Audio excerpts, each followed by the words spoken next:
What's up, AP Psych? This is your lecture on motivation. This is considered part of the personality like umbrella because while it's not a theory on personality exactly, it's a kind of a deep dive into why you do what you do, what makes you want to achieve a goal, what makes you quit a goal, what makes you want to do something simple like go grab a snack or go take a nap to do really big things like save up a lot of money for a car or to go to college. So all of the different things that what makes you want to do the things, that's all part of your personality. Heads up on the learning targets. Each one of these, one, two, three, four, five, are all different theories of motivation. And the answer is not all one or another. There are different theories that seem to fit different situations the best. Um, that's going to be the bulk of this lecture. And then we go into a little bit of the motivation of why we eat food. More on that later. Okay, now let's finally get to it. Motivation, the influences that account for the initiation, direction, intensity, and persistence of behavior. In other words, what makes you do what you do? Okay, we are interested in your motives, the needs, wants, interests, and desires that propel or drive people in certain directions. And a subpoint of that is where do these motives come from? What are the sources? They can be biological, emotional, cognitive, or social, or any mixture thereof. This is a picture of a man named Aaron Ralston who was rock climbing by himself once upon a time, fell between into like a big crevice, I guess, and got stuck, got trapped. His arm got trapped. And he actually was motivated enough to cut off his own arm with a small hunting knife to free himself to get help. Crazy story of motivation. I'm not necessarily saying that you'll do that, but it's a really interesting story. Oh, and they made a movie about it. It's called 127 Hours. Okay. But let's go into some more ordinary things. All right, as I said, we have five different theories of motivation. I feel like it actually might be more than that. And we're just going to kind of walk through them and look at what makes them the same or different. So the first one is called drive reduction theory. This is probably the most biological in nature. Um, so motivation in the drive reduction theory is to fix imbalances in homeostasis. In other words, to fix your body's needs when you don't feel normal. So there's an imbalance that creates a need, and then the brain creates a drive that pushes you or an organism, this because this applies to animals as well, to do a behavior to satisfy or reduce the drive. So a need, I have this funky little chart in your notes. A need might be something like you need food and water. So the drive might be something like hunger and thirst. And then the behavior is the eating or the drinking. So needs, anything required to survive, drives that internal push of like, oh, I just need something to eat, or oh, I'm just so tired, I just need to take a nap. Um, so those are your needs and your drives, then result in you doing the thing you do. Okay, so the behavior is we're looking at the motivation to make you do the thing. These are considered internal pushes to fulfill our needs, things like hunger, body temperature, thirst. Focus on the five F's. Your hypothalamus is telling your body you're cold, you're hungry, you're ready to fight someone. So these are all biological drives. Next theory is the arousal theory. The main motivation in arousal theory is to seek the optimum or ideal levels of arousal, but not get rid of it entirely. Sometimes this is called the optimum arousal theory. So arousal in this context means level of alertness, wakefulness. Ooh, wind is intense. My window behind me is like rattling. I hope that's not distracting you. It's distracting to me. Sorry. Arousal is the level of alertness, wakefulness, and activity in your CNS, your brain, your heart rate, and muscle tension. So think of this as like your sympathetic nervous system kicking in, that fight or flight, but not to the level of extreme over activation. Okay, although maybe I'm going to talk about that in a second. Well, pairing with the arousal theory is something called the Yerkes-Dodson law, which states that humans perform best when arousal is moderate. Before I look at these bullet points, let's look at this graph. Basically, what this is getting at is for us to do our best, to perform our best doing anything, we can't be too bored and we can't be too stressed out. But a little stress is good, or a medium, optimum level of stress is good. It makes you feel energized, focused. Work feels like it flows out of you. Okay, so difficult tasks we find require low arousal or calm to do them well. So if something's really hard, even though it might make you want to feel distress or high levels of stress, you're going to do best if you can keep your cool and really focus.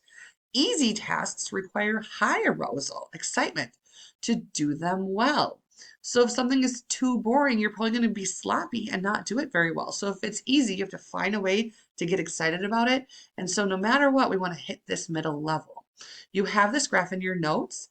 I would say put a little marking here of kind of on this side of things of easy tasks, and on this side of things, put difficult tasks, meaning we want to, in order to do those easy or difficult tasks well, see here, this says performance, arousal needs to be kind of high.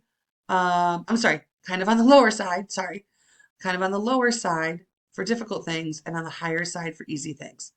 One more note is with the word stress, put next to the word stress arousal, because it's the stress, it's the activation of your body, not necessarily like stress and anxiety, but like a heightened level of arousal. Okay, the next one is sensation seeking theory.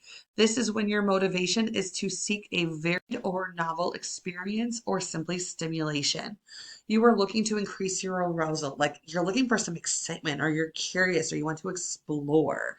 So, not arousal like I got to feel amped up to do my best, but like I want to just do new things, seek new experiences, have new sensations or thought processes. So this can be like intellectual or physical or whatever, but something different and new. Maybe it's a thrill or adventure seeking motivation. It took Mr. Russ 3 weeks to talk me into this is the most adventurous thing I've ever done. I climbed up and over the Sydney Harbor Bridge. It's giant. We had to wear like these safety harnesses, and I hate heights, but he got me into it, and we did it just for the sake of it. Um, we do things for disinhibition, to lose control, to just be free. And we do things because we hate being bored. So we might have an inability to tolerate monotony or repetition. No, we want to do stuff that just stimulates us for the sake of it.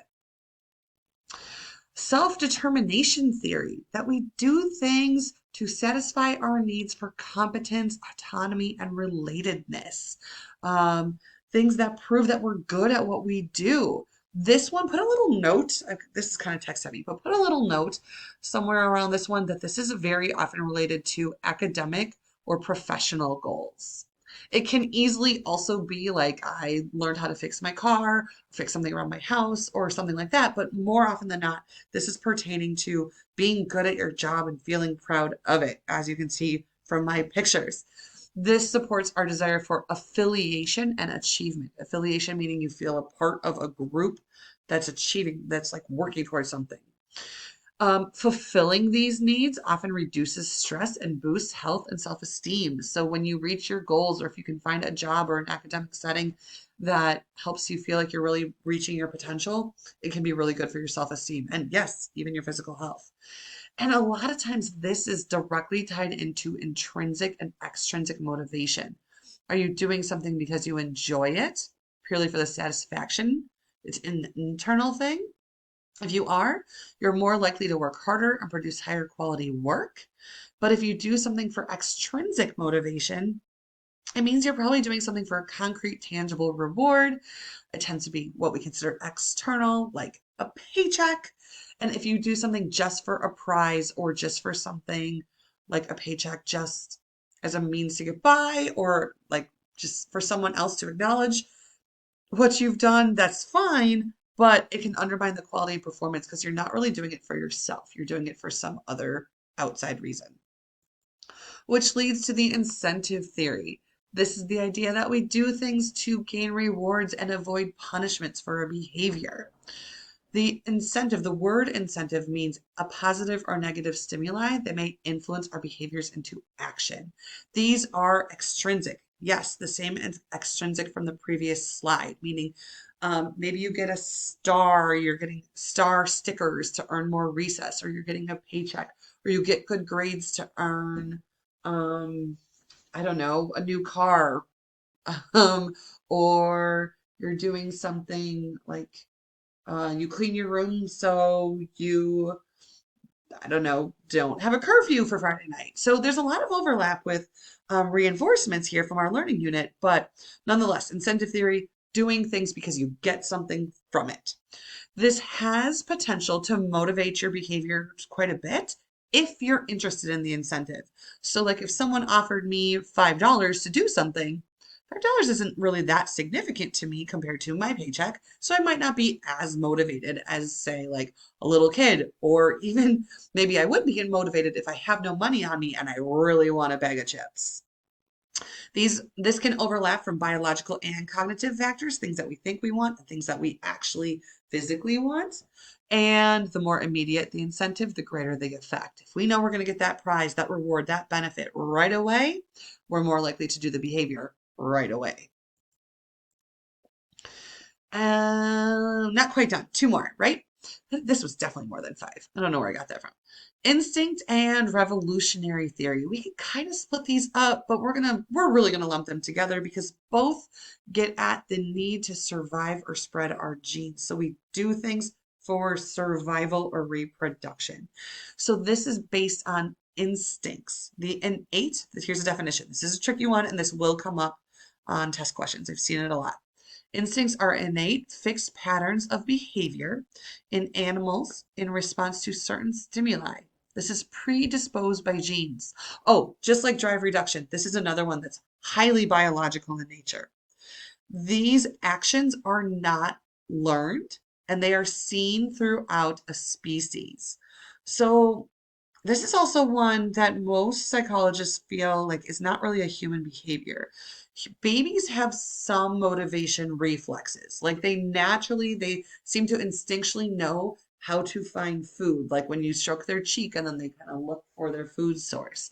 So baby reflexes are the only real evidence we have that humans have instincts, but tons of animals have instincts. Things like imprinting in birds, where they automatically look at the first living thing they see coming out of the egg and assume when they come out of the egg, assume it's their mom. So there's an instinct that this is the person or thing that's not object, animal that's going to take care of me the most. Or that sea turtles seem to just know when they get out of their eggs out of the sand to find their way towards the ocean and just go swimming, and then they live their life in the ocean for like hundreds of years. So we see tons of examples of this in other animals, not really in humans, because even some of these early reflexes, which seems to be instinctual, that we see in babies, they fade. So almost everything else in humans, we might be preologically, wow, I'm totally making up new words right now, biologically predisposed, but there still might be some sort of learning or observation we need to do before we can do things ourselves. And then I think this might be the last theory. I'm losing track. It's the motivational conflict theory, that the reason we do things is to reduce stress or tension in our body or our minds by resolving conflicting choices. You do need to know this name. This is one of our rare names in AP Psych that you absolutely need to know, that the motivational conflict theory was developed by a guy named Kurt Lewin. And let's see what these three things mean. The first type of conflict resolution that a person might face is the approach conflict, where you need to choose between two equally attractive options, such as going out on date night, hey, hey, or hanging out with your friends, wee. When you have to make these decisions, they're both good things, but they can be really hard. And so your motivation is to just pick one and do the thing, because otherwise that tension builds up inside of you. We also know that as the importance of the choice increases, so does the difficulty in making the decision. If you get a lot of date nights and a lot of hanging out with your friends, this might not be a big deal. But if you know your friends are mad at you because you've been hanging out with the significant other too much, you might know that's really important. Or if this is the first date, then maybe this one's really important. So as the importance of the situation increases, even though they're both good things, the harder the decision it is. You also might have to deal with an avoid conflict. This is when you need to choose between two equally unattractive options, such as vacuuming the house or mowing the lawn. Both feel pretty crummy. Both are things you might not want to do. These can also be very difficult to resolve because it creates intense emotions because I don't want to do either one. Think of like that kind of whiny baby's sentiment. More serious example, choosing to declare bankruptcy versus selling your house. Two really bad options, but you got to make a choice. Very emotion inducing, but you're motivated to resolve the conflict. Or approach avoid. This might seem like, well, duh, easy, right? Should do the good thing and avoid the bad thing. Well, there might be both appealing and negative aspects to the same single decision. That's the deal. So, should you go to prom with him or her? Oh, I'm sorry, not should you. Well, yeah, the pros to going to prom with him or her and the cons to going to prom with him or her. So, the thing that makes this different than the other two is it's a single decision with good things and bad things about it. This too, difficult to resolve and often results in long periods of indecision. So it's just one decision you got to make, not a conflicting one, but there's conflicting aspects to it that makes it really hard um, to resolve. Okay, hunger motivation. Totally different category of motivation that AP Psych has decided we need to know. So here it is. Hunger motivation. First of all, the hunger is both a physical and psychological type of category of motivation. We have both physical signals to eat and psychological signals to eat. So physical signals for hunger, or what we call satiety, another word I have trouble pronouncing, which just means sense of being full. So the physical signals to eat include stomach contractions, low glucose or blood sugar levels, or other hormones that are released by areas of the hypothalamus via the pituitary gland. All three of these tell your brain it's time to eat or I'm full, depending on how they are reacting in your body. Two hormones that you need to know specifically is ghrelin. This is a hunger arousing hormone secreted by an empty stomach. And leptin, which is a protein hormone secreted by fat cells. When abundant, which means when you have a lot of leptin being released, the brain increases your metabolism and decreases your hunger. So this is almost like this. If ghrelin is telling you to eat because you have an empty stomach, this is telling the brain to slow down, that you're full, you're good. It's time to increase your metabolism. In other words, burn calories and not make you feel hungry, not make you feel the desire to eat. Okay, these are all physical signals that tell our brain whether or not we should feel hungry or full. And then finally, psychological signals for hunger or satiety. First of all, the simple presence of food, especially tasty food, especially when they are high fat or high calorie food. That tastes so good. That deep fried stuff or the super sweet stuff tastes so, so good. But if we're trying to make healthy choices, we typically can stay away from it unless it's right in front of us or in our house or being eaten by the kid sitting right next to you right now as you do your notes. Just take it. Just take their food. See what happens. There's also just the expectation of eating. Do you have someone pushing you to eat? That it's time to eat? That it's just Thanksgiving or you're just at the movies or you're just at a tag party and eating is just what you do? Or do you eat out of stress or depression that is just a distraction from your feelings? Because it makes you feel good to eat something yummy. And so then you're focused on that instead of the feelings. But of course, very often those feelings come right back. And then other food cues, things like commercials, odors, simply talking about eating makes us want to eat, palatability, how tasty something is, that you're likely to eat it even if you're full, all sorts of things like that. And I probably shouldn't have made this the last slide because I bet you now you're going to go find a snack, or at least want one. Altogether, hunger is not just physical and psychological. It's actually, we haven't seen this word for a while, a biopsychosocial form of motivation, because you don't need to write all these down, but recognize that there's all sorts of biological reasons we get hungry or full, psychological reasons we get hungry or full, and social cultural reasons that we get hungry or full. All right, there it is. There's your motivation lecture.